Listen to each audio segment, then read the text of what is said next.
السلام عليكم أيها الطلاب الأعزاء، كيف حالكم؟ طيبين؟ تمام؟ الحمد لله، بارك الله فيكم. പ്രിയപ്പെട്ട വിദ്യാർത്ഥികളെ, എല്ലാവർക്കും സുഖം തന്നെയാണെന്ന് കരുതുന്നു. അള്ളാഹു അനുഗ്രഹിക്കുമാറാവട്ടെ. കഴിഞ്ഞ ക്ലാസ്സിൽ നമ്മൾ എന്താണ് ചർച്ച ചെയ്തത്? അതെ, അസ്മാഉൽ ഇഷാറ. അസ്മാഉൽ ഇഷാറ എന്താണ്? അസ്മാഉൽ ഇഷാറ എന്ന് പറഞ്ഞാൽ അതെ, ചൂണ്ടി സൂചിപ്പിക്കാൻ ഉപയോഗിക്കുന്ന ഇസ്മുകൾക്കാണ് അസ്മാഉൽ ഇഷാറ എന്ന് പറയുന്നത്. വല്ല വ്യക്തിയെയോ വസ്തുവേയോ ചൂണ്ടി സൂചിപ്പിക്കാൻ ഉപയോഗിക്കുന്ന നാമങ്ങൾക്കാണ് അസ്മാഉൽ ഇഷാറ എന്ന് പറയുക. ഏതാനും അസ്മാഉൽ ഇഷാറകൾ ഉദാഹരണ സഹിതം നമ്മൾ മനസ്സിലാക്കി കഴിഞ്ഞു. ഏതൊക്കെയായിരുന്നു? ഹദ, ഹദിഹി, ദാലിക, തിൽക. എന്താണ് അതിൻ്റെ അർത്ഥം? ഹദ, ഹദിഹി എന്നതിൻ്റെ അർത്ഥം ഇത് എന്നാണ്. ദാലിക, തിൽക എന്നതിൻ്റെ അർത്ഥം അത് എന്നാണ്. എന്നാൽ ഹദ, ദാലിക എന്നിവ മുദക്കറാണ്. ഹദിഹി, തിൽക എന്നിവ മുഅന്നസാണ്. ഇതൊക്കെ നമ്മൾ മനസ്സിലാക്കിയല്ലോ. ഇൻഷാ അല്ലാഹ് ഇന്ന് നമ്മൾ മനസ്സിലാക്കാൻ പോകുന്നത് ഹാദാനി, ഹാതാനി എന്നീ അസ്മാഉൽ ഇഷാറകളാണ് ഇന്നത്തെ ക്ലാസ്സിൽ നാം ചർച്ച ചെയ്യുന്നത്. ഏതൊക്കെയാണ്? ഹാദാനി, ഹാതാനി. ഇവ എഴുതുമ്പോൾ വളരെ ശ്രദ്ധിക്കണം. നോക്കൂ, ഹാദ, ഹാദിഹിയൊക്കെ എഴുതുമ്പോൾ ഹാദ എന്ന് എഴുതുമ്പോൾ ഹാക്ക് ശേഷം അലിഫ് ചേർത്തിട്ടില്ല. ശരിയായ വിധത്തിൽ അത് ഹദ എന്നാണ് എല്ലാവരും വായിക്കുക. പക്ഷെ അങ്ങനെയല്ല വായിക്കേണ്ടത്. പിന്നെ ഹാദ എന്നാണ്. ഹാദിഹി. അതുപോലെ ദലിക എന്നാണ് അവിടെ എഴുതിയിട്ടുള്ളത്. ദാലിന് ശേഷം അലിഫ് ചേർത്തിട്ടില്ല. പക്ഷെ വായിക്കേണ്ടത് എങ്ങനെയാണ്? ദാലിക എന്നാണ്. തിൽക. അതുപോലെ ഇവിടെ ഹദാനി എന്നാണ് എഴുതിയിട്ടുള്ളത്. പക്ഷെ വായിക്കേണ്ടത് എങ്ങനെയാണ്? ഹാദാനി എന്നാണ്. എന്നാൽ ഹാത്താനി എന്ന് എഴുതുമ്പോൾ ഹാക്ക് ശേഷം അലിഫ് ചേർക്കുകയും വേണം. ഹാത്താനി. അപ്പം ഇതൊക്കെ കൂട്ടുകാർ പ്രത്യേകം ശ്രദ്ധിക്കുക. അപ്പോൾ നമ്മൾ ഇന്ന് പഠിക്കാൻ പോകുന്നത് ഹാദാനി, ഹാത്താനി എന്നതാണ്.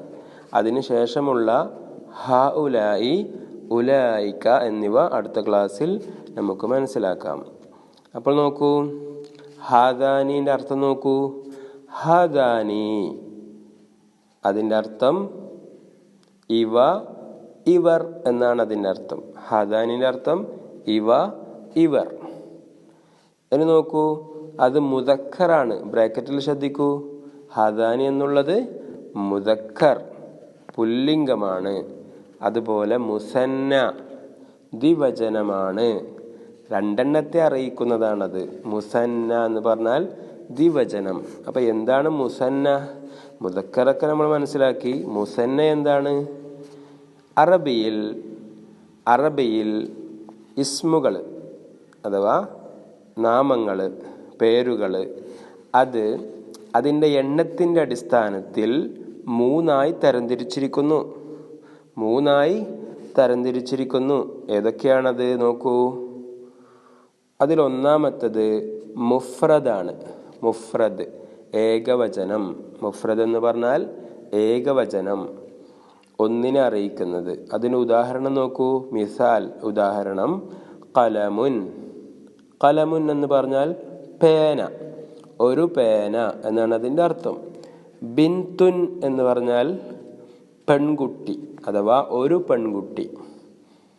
അതെന്താണ്? മുഫ്രദാണ്. അപ്പം ഇതൊക്കെ ഏകവചനയാണ്, ഒന്നിനെ മാത്രമാണ് അറിയിക്കുന്നത്, ഏകവചനമാണ്. ഇനി നോക്കൂ, മുസന്ന ദ്വിവചനം.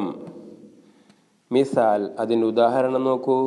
ഖലമാനി, പേനകൾ, രണ്ട് പേനകൾ. നോക്കൂ, ഖലമാനി ഏതിൻ്റെ മുസന്നയാണ്? ഖലമുൻ എന്നതിൻ്റെ മുസന്നയാണ്. അപ്പോൾ എങ്ങനെയാണ് മുസന്നയാക്കുക? വളരെ എളുപ്പമാണ്. അതിൻ്റെ അവസാനം മദ്ദിൻ്റെ ഹർഫായ അലിഫ് ചേർക്കുക. പിന്നെ കസറുള്ള ഒരു നൂനും ഒരു നൂനും ചേർത്ത് കൊടുക്കുക. അപ്പോൾ എന്തായി? കലമാനി എന്നായി. അപ്പോൾ അതിൻ്റെ അർത്ഥം 2 പേനകൾ എന്നതിനർത്ഥം കിട്ടും. അതുപോലെ ബിൻതാനി, ബിൻതുൻ എന്നതിൻ്റെ മുസന്നയാണ് ബിൻതാനി, പെൺകുട്ടികൾ. എത്ര പെൺകുട്ടികൾ?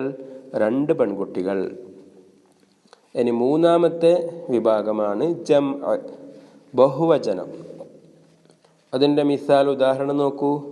അഖ്ലാമുൻ, പേനകൾ എന്നാണ്. എത്ര പേനകളാണ്? 2ൽ കൂടുതൽ എത്രയാണെങ്കിലും, 2ൽ കൂടുതൽ എത്രയാണെങ്കിലും അതിനെന്താണ് പറയുക? അഖ്ലാമുൻ. ഖലമുൻ എന്നതിൻ്റെ ജംആണ് എന്ത്? അഖ്ലാമുൻ. അതുപോലെ ബനാത്തുൻ, ബനാത്തുൻ എന്നത് ബിൻതുൻ എന്നതിൻ്റെ ജംആണ്. അതിൻ്റെ അർത്ഥം പെൺകുട്ടികൾ. 2ൽ കൂടുതൽ എത്ര പെൺകുട്ടികളാണെങ്കിലും ബനാത്തുൻ, പെൺകുട്ടികൾ എന്നാണ് പറയുക. അപ്പം ഇതാണ് എണ്ണത്തിൻ്റെ അടിസ്ഥാനത്തിൽ അറബിയിലുള്ള നാമങ്ങളെ അഥവാ ഇസ്മുകളെ 3ആയി തരംതിരിച്ചിരിക്കുന്നു. അതിലൊന്ന് മുഫ്രദ്, 2 മുസന്ന, 3 ജംഅ. ഇവ മനസ്സിലായല്ലോ. ഇനി നമുക്ക് ക്ലാസ്സിലേക്ക് പ്രവേശിക്കാം. അപ്പം നമ്മൾ പറഞ്ഞത് ഹാദാനി എന്നതിനെ സംബന്ധിച്ചാണ്.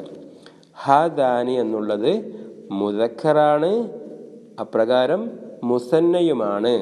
അപ്പം 2 എണ്ണത്തെ സൂചിപ്പിക്കാൻ വേണ്ടിയാണ് ഇവ ഉപയോഗിക്കുന്നത്. ഉദാഹരണം നോക്കൂ. ഹാദാനി കലമാനി, ഇവ 2 പേനകളാണ്. ഇവ 2 പേനകളാണ്. അപ്പം 2 പേനയെ ചൂണ്ടിക്കൊണ്ട് പറയുമ്പോൾ എന്താണ് ഉപയോഗിക്കുക? ഹാദാനി എന്ന ഇസ്മുൽ ഇഷാറയാണ്. ഹാദാനി കലമാനി, ഇവ 2 പേനകളാണ്. ഹാദാനി വലദാനി, ഹാദാനി വലദാനി, ഇവർ 2 ആൺകുട്ടികളാണ്. ഇവർ 2 ആൺകുട്ടികളാണ്. അപ്പം നമ്മുടെ മുമ്പിൽ 2 ആൺകുട്ടികൾ നിൽക്കുന്നുണ്ടെങ്കിൽ അവരെ ചൂണ്ടിക്കൊണ്ട് എങ്ങനെയാണ് പറയേണ്ടത്? ഹാദാനി വലദാനി, ഇവർ 2 ആൺകുട്ടികളാണ്. ഇനി ഹാദാനി ത്വാലിബാനി, ഇവർ 2 വിദ്യാർത്ഥികളാണ്. ഇവർ 2 വിദ്യാർത്ഥികളാണ്. ഈ ഉദാഹരണങ്ങൾ മനസ്സിലായല്ലോ ഹാദാനിയുടെ. ഇനി നോക്കൂ, രണ്ടാമത് നമുക്ക് മനസ്സിലാക്കേണ്ടത് ഹാത്താനി എന്നതാണ്. ഹാത്താനി, ഇതിൻ്റെ അർത്ഥം ഇവ ഇവർ, ഇവ ഇവർ. അർത്ഥത്തിൽ യാതൊരു വ്യത്യാസവുമില്ല. ഹാദാനിയും ഹാത്താനിയും ഒരേ അർത്ഥമാണ്. എന്നാൽ ഹാത്താനി എന്നുള്ളത് എന്താണ്? മുഅന്നസാണ്. മുഅന്നസ് സ്ത്രീലിംഗം, അതുപോലെ മുസന്നയുമാണ് ദ്വിവചനം. അപ്പം ഇതിൻ്റെ ഉദാഹരണം നോക്കൂ. ഹാത്താനി തുഫാഹത്താനി, ഇവ 2 ആപ്പിളുകളാണ്. ഇവ 2 ആപ്പിളുകളാണ്. ഹാത്താനി തുഫാഹത്താനി, ഇവ 2 ആപ്പിളുകളാണ്. എന്താണ് തുഫാഹത്തുൻ്റെ മുഫ്രദ്? എന്താണ് തുഫാഹത്തുൻ, അല്ലേ? അപ്പോൾ അതിൻ്റെ അവസാനം ഒരു അലിഫും ഒരു കസറുള്ള നൂനും ചേർത്തപ്പോൾ തുഫാഹത്താനിയായി, അത് മുസന്നയായി. അപ്പം 2 ആപ്പിളുകൾ ചൂണ്ടിക്കാണിക്കാൻ അതിൻ്റെ മുമ്പിൽ നമ്മൾ ഉപയോഗിക്കുന്ന ഇസ്മുൽ ഇഷാറ ഏതാണ്? ഹാത്താനി എന്നതാണ്. ഹാത്താനി തുഫാഹത്താനി. അതുപോലെ അടുത്ത ഉദാഹരണം നോക്കൂ. ഹാത്താനി ബിൻതാനി, ഇവർ 2 പെൺകുട്ടികളാണ്. ഇവർ 2 പെൺകുട്ടികളാണ്. അടുത്ത ഉദാഹരണം നോക്കൂ. ഹാത്താനി ത്വാലിബത്താനി, ഇവർ 2 വിദ്യാർത്ഥിനികളാണ്. ഇവർ 2 വിദ്യാർത്ഥിനികളാണ്. അപ്പോൾ കൂട്ടുകാർക്ക് ഹാദാനി ഹാത്താനി മനസ്സിലായല്ലോ. ഹാദാനി എന്നുള്ളത് മുദക്കറാണ്, മുസന്നയാണ്. ഹാത്താനി എന്നുള്ളത് മുഅന്നസാണ്, അപ്രകാരം മുസന്നയുമാണ്. മുഅന്നസാണ്, മുസന്നയുമാണ്. 2ൻ്റെയും അർത്ഥം ഇവ ഇവർ എന്നാണ് അതിൻ്റെ അർത്ഥം. 2 എണ്ണത്തെയാണത് സൂചിപ്പിക്കുന്നത്. അപ്പോൾ നിങ്ങൾ ഇതിന് 5 വീതം ഉദാഹരണങ്ങളൊക്കെ എഴുതി പഠിക്കുക. ഇൻഷാ അല്ലാഹ്, അള്ളാഹു അനുഗ്രഹിക്കുമാറാവട്ടെ. അപ്പോൾ ഇന്ന് നമ്മൾ പഠിച്ചത് ഹാദാനി ഹാത്താനി എന്നീ 2 അസ്മാഉൽ ഇഷാറകളാണ്. ഇനി നമുക്ക് ആഹുലാഹി ഉലായിക്ക അടുത്ത ക്ലാസ്സിൽ നമുക്ക് മനസ്സിലാക്കാം. സർവശക്തൻ അനുഗ്രഹിക്കുമാറാവട്ടെ. അസ്സലാമു അലൈക്കും വറഹ്മത്തുള്ളാഹി.